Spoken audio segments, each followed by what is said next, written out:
Assalamualaikum warahmatullahi wabarakatuh. Perkenalkan, nama saya Aura Kamal, NIM 856268246. Presentasi praktikum IPA DSD, mekanik gerak, color perubahan wujud zat, gelombang percobaan jenis gelombang, percobaan sifat pemantulan gelombang.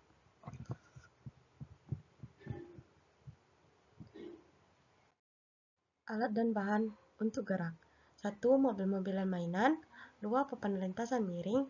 3. Penyangga dengan berbagai tinggi 4 cm, 5 cm, 7 cm, 10 cm, 12 cm. Meteran untuk mengukur jarak 20 cm. HP atau stopwatch untuk mengukur waktu tempuh. Buku catatan dan alat tulis. Landasan teorinya, gerak adalah perubahan posisi suatu benda terhadap waktu. Gerak lurus peraturan atau GLB adalah gerak benda pada lintasan lurus dengan kecepatan tetap. Rumusnya adalah V sama dengan S per T, di mana V adalah kecepatan, S adalah jarak, T adalah waktu. Gerak lurus berubah beraturan adalah gerak benda pada lintasan lurus dengan percepatan tetap, misalnya benda yang meluncur di bidang miring. Rumus percepatannya adalah A sama dengan F2 kurang F1 dibagi T. Atau jika kecepatan awal 0, A sama dengan 2S dibagi T pangkat 2. Prosedur percobaannya adalah A. Gerak lurus beraturan. Siapkan lintasan datar dan halus agar mobil-mobilan dapat bergerak dengan kecepatan hampir konstan. Tandai titik-titik jarak pada lintasan, yaitu 10 cm, 20 cm, 30 cm, 40 cm, dan 50 cm. Letakkan mobil-mobilan pada titik awal, kemudian dorong perlahan agar dapat meluncur tanpa berhenti. Gunakan stopwatch atau HP untuk mencatat waktu tempuh mobil-mobilan saat melewati setiap tanda jarak. Catat hasil waktu untuk setiap jarak dalam tabel pengamatan. Ulangi percobaan minimal 3 kali untuk mendapatkan hasil rata-rata yang lebih akurat. Itulah kecepatan V dengan rumus Fs per T. Jika hasil perhitungan menunjukkan kecepatan hampir sama pada tiap jarak, pada gerak tersebut merupakan GLB. Dan prosedur percobaan gerak lurus berubah beraturan adalah siapkan lintasan miring menggunakan karton dan ganjal, salah satu ujungnya dengan penyangga setinggi 4 cm, 5 cm, 7 cm, dan 10 cm dan 12 cm. Ukur jarak lintasan sejauh 20 cm dari titik awal. Letakkan mobil-mobilan di bagian atas lintasan miring dan lepaskan tanpa didorong agar bergerak karena pengaruh gravitasi. 4. Gunakan stopwatch untuk mengukur waktu tempuh mobil-mobilan mencapai ujung bawah atau lintasan. Kalau tidak ada stopwatch, bisa menggunakan HP. Dan 5 adalah catat waktu hasil pengamatan untuk setiap variasi tinggi penyangga. 6. Ulangi percobaan pada setiap tinggi lintasan minimal 3 kali dan ambil rata-rata waktu. Yang ketujuh adalah hitung kecepatan V dengan rumus A sama dengan F2 kurang F1 bagi T dan percepatan dengan rumus A sama dengan 2S dibagi T2. Amati perubahan waktu dan kecepatan pada setiap tinggi lintasan. Jika kecepatan bertambah seiring dan bertambahnya kemiringan, maka mobil-mobilan mengalami GLBB.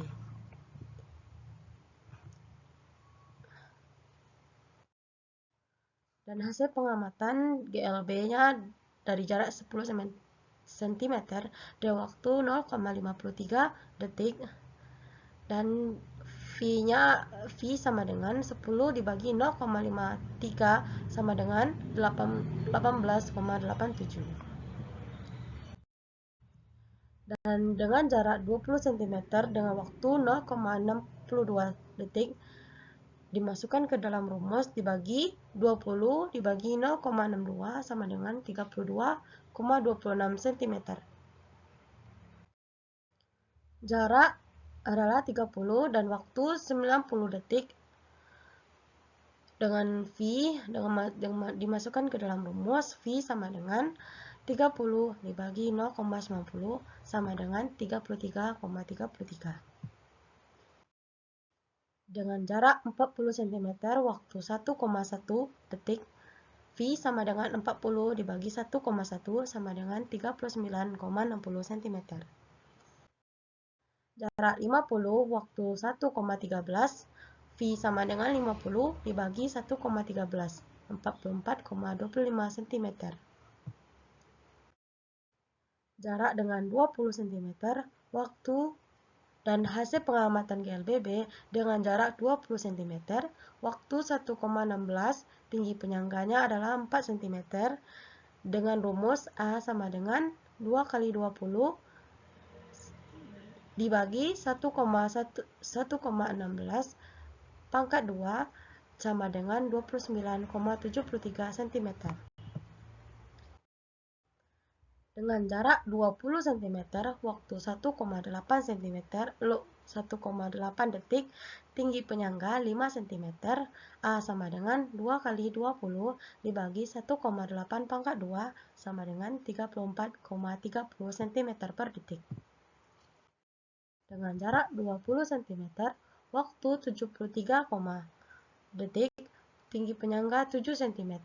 Dengan rumus A sama dengan 2,20, 0,73 sama dengan dibagi 0,73 pangkat 2 sama dengan 75, 0,2. Jarak dengan 20 cm dengan waktu 59 detik, tinggi penyangga 10 cm. A sama dengan 2 kali 20 dibagi 0,92 pangkat 2, 114,91 cm. Dengan jarak 20 cm, waktu 53 detik, tinggi penyangga 12 cm, dengan rumus A sama dengan 2 kali 20 dibagi 0,53 pangkat 2, dengan hasil 142,34 cm. Pembahasannya adalah, pada percobaan GLBB, waktu tempuh semakin seiring bertambahnya tinggi penyangga. Hal ini menunjukkan bahwa semakin miring lintasan, semakin besar pengaruh gaya gravitasi dan mempercepat mobil-mobilan, sehingga kecepatannya meningkat. Hasil ini sesuai dengan teori gerak lurus berubah beraturan, di mana percepatan benda tetap dan arah gerak lurusnya. Sedangkan pada GLB, jika lintasan datar dan dorongan awal konstan, maka kecepatan benda relatif tetap, menunjukkan ciri-ciri GLB. Perbedaan hasil pada GLB kemungkinan disebabkan oleh gaya gesek pada roda mobil atau ketidaktepatan waktu pengukuran dengan stopwatch. Namun, secara umum, hasil percobaan telah menunjukkan hubungan antara jarak, waktu, kecepatan, dan percepatan sesuai teori fisika dasar. Kesimpulannya adalah, gerak lurus berubah beraturan. Gerak lurus beraturan ditandai dengan kecepatan tetap karena percepatan mendekati nol. Yang kedua, gerak lurus berubah beraturan GLBB terjadi ketika kecepatan benda bertambah secara teratur akibat pengaruh gaya gravitasi.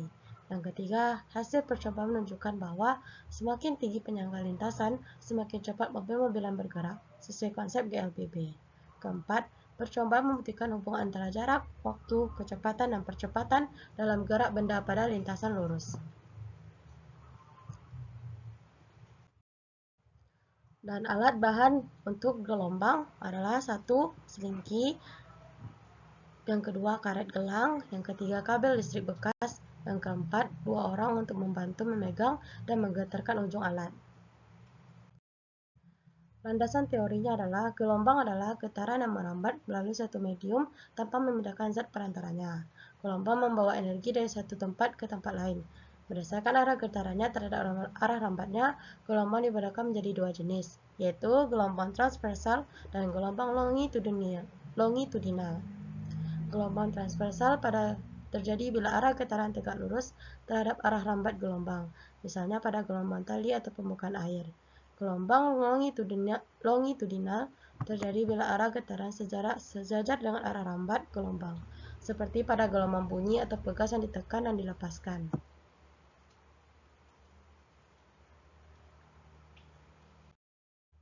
Selain itu, gelombang memiliki beberapa sifat, salah satunya adalah pemantulan. Pemantulan terjadi ketika gelombang mengenai penghalang, kemudian sebagian atau seluruh energinya dipantulkan kembali ke arah sumber, pada ujung yang tetap. Gelombang pantul berbalik arah dan fasenya terbalik. Jika gelombang datang dan gelombang pantul saling bertemu, akan terbentuk gelombang stasioner atau gelombang diam yang memiliki titik tumpul, titik simpul, atau tidak bergerak dan perut gerakan maksimum. Prosedur percobaannya yang A, percobaan gelombang transversal dan selingki. Dua orang memegang ujung selingki, salah satu menggerakkan selingki ke atas dan bawah, dan ketiga amati puncak dan lembah yang menambah sepanjang selingki. Yang B, gelombang transversal dengan selingki ditambah karet gelang. Pasangkan karet gelang kecil pada bagian tengah selingki, gerakan selingki ke atas dan bawah, amati bagaimana bagian karet gelang menunjukkan simpang paling besar, amati puncak lembah dan arah rambat gelombang. Gelombang transversal dengan tali, dua orang memegang kedua ujung tali, satu orang mengatur tali ke atas bawah, amati puncak dan lembah merabat di sepanjang tali. Gelombang transversal dengan tali plus karet gelang. Pasangkan karet gelang pada bagian tengah tali, getarkan tali ke atas bawah, perhatikan gerakan karet gelang sebagai indikator simpangan. Percobaan gelombang longitudinal dengan selingki. Dua orang memegang selingki, salah satu memberikan dorongan ke depan, menekan dan menarik kembali. Amati rapatan dan renggangan yang bergerak sepanjang selingki. Hasil pengamatannya adalah, pada percobaan gelombang transversal menggunakan selingki, terlihat bahwa ketika salah satu ujung selingki digerakkan ke atas dan ke bawah, selingki membentuk pola puncak dan lembah yang merabat sepanjang pegas, yaitu percobaan gelombang transversal dengan selingki. Gelombang transversal dengan selingki plus karet gelang pada percobaan kedua, yaitu gelombang transversal menggunakan selingki yang diberi karet gelang pada bagian tengahnya. Gerakan simpangan menjadi lebih mudah diamati, karet gelang tampak bergerak dengan amplitudo yang lebih besar dibanding bagian selingkinya. Gelombang transversal dengan tali. Pada percobaan gelombang transversal menggunakan tali, saya melihat bahwa ketika tali digerakkan ke atas dan ke bawah, puncak dan lembah terbentuk dan merambat sepanjang tali, karena tali lebih kaku dibanding selingki. Gelombang transversal dengan tali ditambah karet gelang. Pada percobaan transversal dengan tali yang diberi karet gelang di tengahnya, karet gelang menjadi penanda yang sangat terlihat. Karet gelang bergerak naik turun dengan amplitudo lebih besar dari bagian lain, sehingga memudahkan pengamatan terhadap gerak gelombang. Percobaan gelombang longitudinal dengan selingki. Pada percobaan gelombang longitudinal menggunakan selingki, ketika salah satu ujung selingki didorong ditarik secara cepat, terlihat jelas terbentuknya pada pola rapatan dan renggangan. Rapatan menjadi saat pegas ditekan dan renggangan terjadi saat pegas ditarik. Alat dan bahan pada kalor. Percobaan titik lebur es batu, lilin, sendok logam, mangkok tempat peletakan lilin. Percobaan menyublim dan mengkristal kapur barus, mangkok dan lilin. Percobaan menguap dan mengembun, panci, tutup panci air secukupnya dan kompor. Prosedur percobaan menguap dan mengembun atau disebabkan air, tuangkan air ke dalam panci dan panaskan hingga mendidih. Tutup panci dengan tutup logam, amati uap air yang naik, perhatikan tutup panci akan membentuk titik-titik air akibat uap yang mendingin atau mengembun. Titik lebur es, letakkan es batu di atas mangkok, panaskan mangkok menggunakan lilin, amati perubahan es dari padat menjadi cair. Menyublim dan mengkristal atau bahannya adalah kapur barus. Letakkan beberapa kapur barus di dalam mangkok, dekatkan ke sumber panas, nyala lilin atau biarkan di udara terbuka. Amati kapur barus yang kelamaan mengecil karena menyublim padat menjadi gas. Setelah beberapa waktu, perhatikan permukaan mangkok atau area sekitarnya. Terlihat butiran-butiran halus gas kapur barus yang kembali menjadi padat atau mengkristal. Hasil pengamatannya, mengembun atau gas cair terjadi saat gas melepaskan panas. Contoh, uap air menjadi titik-titik air di tutup panci. Menguap cair menjadi gas terjadi saat cairan menerima